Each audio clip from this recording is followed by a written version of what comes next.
Hello everyone, Namaste. Welcome to Season 2 of the RightCast. After an amazing season, we are back with the engaging contents and valuable insights. I'm your host Ichha Pandey. Joining us today is very inspiring personality who needs no introduction in the part of public speaking and communication, and she is none other than Maansi Agrawal. Welcome to the show, ma'am. Thank you so much. Thanks for having me. So, ma'am, I would like to initiate our conversation with you. What is difference in branding and marketing? That's a good question. A lot of times people think they're the same thing, Yeah. but they're clearly not, right? Branding is having crystal clarity about who you are, what value your organization brings to the table. So, for example, I am into communication, Yeah. and if I were to brand myself properly, I would consistently picturize and portray myself as somebody who understands communication. Marketing, on the other hand, is putting it out there, letting people know that you do this. Branding is knowing, being somebody, why you do, what exactly do you do, what value do you add, and marketing is putting it out there. Just to make it easier for all the people who are going to be watching this show, think of it like this. Branding is knowing who you are and then deciding to make a profile on Tinder. Yeah. Marketing is making that profile on Tinder and making sure it's there for the world to see. Yeah. And sales is when you get the date. So it means basically identity. Absolutely. Yeah, okay. So moving toward the next question on this note only, why is branding important for both personal and company success? Look at it like this. Given a choice between two colas, one which is ABC, it's 9 rupees, one which is Coca-Cola, which is 10 rupees, the chances are that you would opt for a Coca-Cola, which is 10 rupees, specifically because it's a brand that you trust, right? So along with branding comes a sense of consistency, a sense of goodwill, and a sense of trust. What happens as a result of this, whether it's an organization or a person, what happens is you are able to A, get better collaborations, B, get a lot more inflowing offers or leads, and C, you can also potentially charge more if you have a valuable product or a service. So according to me, if you brand yourself well enough, you have multiple advantages of that. So ma'am, I have personally known you through social media. So what do you think? How does social media presence make difference? See, social media presence makes a difference because in today's world, it is the most practical and the easiest way to brand yourself or an organization. I believe social media has a huge role to play in branding yourself today because not only is it the cheapest, it's the most practical and the one that has the highest network. Let's look at it like this. Earlier, if you wanted to brand yourself, you would have to use traditional media, which would not only be more expensive, but would also, in some cases, have a lot of gatekeepers. You can't just be invited for a television show. You need to have some amount of credibility already. So social media came and disrupted this whole thing because anybody, you, me, anybody, not only has a voice, not only has a platform, but also has all the means to actually put their message out there. So social media is an incredibly powerful tool of personal branding, of organizational branding, because of the reach, the network, and most importantly, the ease and comfort of using it. Okay, ma'am. So moving toward the next question, I would like to ask you, I have seen many people lacking soft skills in the workplace. So what do you think? How can they enhance their soft skills to enhance their career? Look at it like this. Your hard skills, your technical skills are going to look amazing on a resume. That's going to get you an interview. But to actually land the job, you need to have soft skills. To actually retain your position in that job, to go up the ladder, to get somewhere in life, you need to have soft skills. I do so many training sessions, and very interestingly, I was doing a training session with extremely experienced people from an organization, right? So there were 200 people. I called the 3 highest leaders of that organization and I told them to share their failures on camera. All of them told me 3 very different stories. All the stories were about leadership failures, but when you dug deep, you realized all these 3 stories were about soft skill failures. What I realize is the moment you become a leader, you go higher up in the ladder, there's already a team that's handling a lot of the technical skills for you. Right. There's already many checks and balances in place, correct? There are already people who have been hired on basis of their skills. So you don't need to be a champion at hard skills, at technical skills. You need to have the soft skills to be able to retain those people and to get them to work in the way you want. So your leadership skills, your communication communication skills become even more important, exponentially important at that point. How do you develop this? Many ways of doing it. What I would suggest is every soft skill has a different requirement, a different mindset. If you want to enhance your leadership skills, your crisis management skills, travel alone. Nothing can teach you as much as that can. Yes.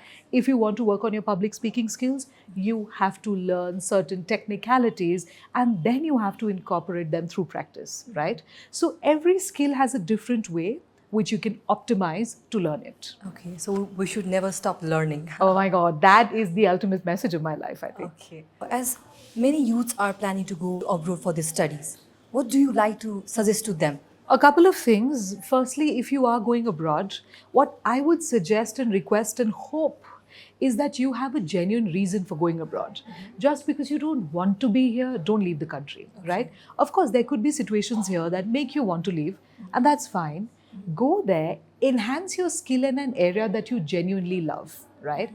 Go learn. It's a great learning opportunity. I have nothing against that. But look at how you can contribute to Nepal, either by coming back, getting your skills back, or in some way by being out there and still creating a network, working on something, exporting knowledge, no matter what it is. So my idea is I'm not against people going out, absolutely, for your career, your situation, you might want to. But what's also important is to recognize that you're going out for a specific reason and you at least have it in you somewhere. The intent is there to give back to the country in whatever way. So there need to be vibe to get back to their country. Intent, yes. So on that note only, I'd like to ask you, the students who want to change their career, suppose they are from science background, right? And they want to shift to any other course. So what do you like to tell to them about their passion? I basically believe this. If I'm from a management background, I can't become a doctor. Yeah. Right? Yeah. So that's not possible. Right. There are certain careers which are very academic heavy. If today I want to say I want to become a cardiac surgeon, it's slightly difficult, it's very, very difficult because I'm from an arts background, correct? Right. So complete switching of all careers at all times is not possible. However, let's say you've studied science and then you want to do management, that's an absolutely accepted career switch. If you do want to switch your career for whatever reason it is, you have to be clear about why you want to do it. Which stage of study are you in? Are you still a student? Have you graduated? Have you already got 5 years of work experience? Because what happens is, based on where you are, your expertise, the sunk cost fallacy, the opportunity cost, there are so many other factors to be considered. Right. This can't be an overnight decision. Having said that, let's say you want to do something that's passion-based. You also need to do it with the knowledge that a passion-based career has absolutely no guarantee. It's a high-risk career. For what I do, I don't have a certain amount of money coming in every month, month Right. on month, correct? There's nobody that's paying me a salary, correct? So it is a high-risk career. Only pursue things like this, A, if you have a backup. So if this is your secondary option, or B, only do it if you are willing to wait it out and you have some savings or whatever. If you do want to switch into something passion-based, understand, especially if it's a career that is skill-based, whether Yeah. you're an artist, a sports person, a musician, whatever it is, you need to put in the years and the time. These things don't come easy. Not everyone makes it Yeah. big. And while it looks very glamorous on camera to see people doing really well in these fields, it's very important to understand the thought process, the mindset, and the potential risks that come along with it. So we can see that if we want to go and follow our passion, still we can't because there's lots of criticisms going on, like in social media or anywhere. I disagree.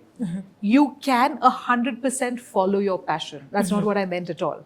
You can follow your passion. You should follow your passion. Understand the pitfalls involved and understand whether you have a backup, a cushion or not. If I'm the only earning member of my family and today I decide not to be in communications and to become a footballer because I'm passionate about it, well, I still need to get paid. I still need to Yeah, get paid yeah. and I still need to feed my child, right? Right. It is possible to do it, but you need to weigh out the odds a lot more meaningfully.